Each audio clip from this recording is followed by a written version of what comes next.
Hello everybody, Vinny here. Welcome to another devlog. This is a quick update where I'm going to talk about Light 2D and maybe give a brief explanation of how to use it in Godot. I've just created a few ceiling lights, and I also add light to doors and interaction objects, and even to bullets and explosions.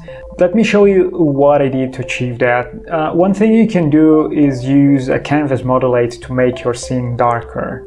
So a canvas modulate basically adds a tint to your scene. Maybe your light wouldn't be as visible if you don't use this node.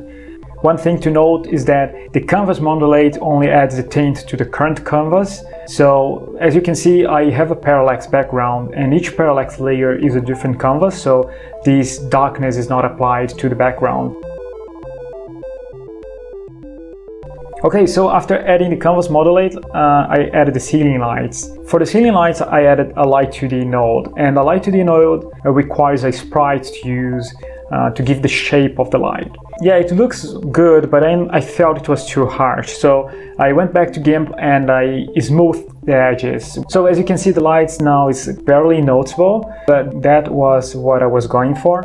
Another thing you can play with is the color of the light. Like as you can see here, I have these red lights that kind of give you some cool effect, like an emergency effect. A light occluder is basically a node that stops light, right? It's kind of obvious. I didn't really have single objects to apply occluders to, but I had my tile set, and in the tile set you had this option that's occluder, so it kind of helps you to block the light. It's not, as I said, my lights are not that visible, but you can see when I was playing around, you can see that it's kind of breaking a little bit the light. One last thing to talk about lights is normal maps, and the normal map is basically a special texture that tells which direction the light should affect your texture. So I played with this box here for an example. I created a really simple normal map for that. You create this sprite, you load your texture, and then you load your normal map.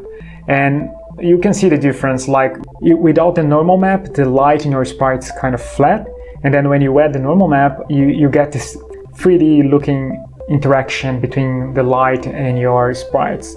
I found this video created by Ombarus. He does a better job than me explaining normal maps. So this is what I have for today. I know that this is like a short video and is a subject that you can find everywhere, but because this is something really simple and as it adds a lot to the game, I thought it would be nice to just show like how simple it is. Okay, so now I think that's it. It's not much, but it's honest work. Thanks for watching. Till next time.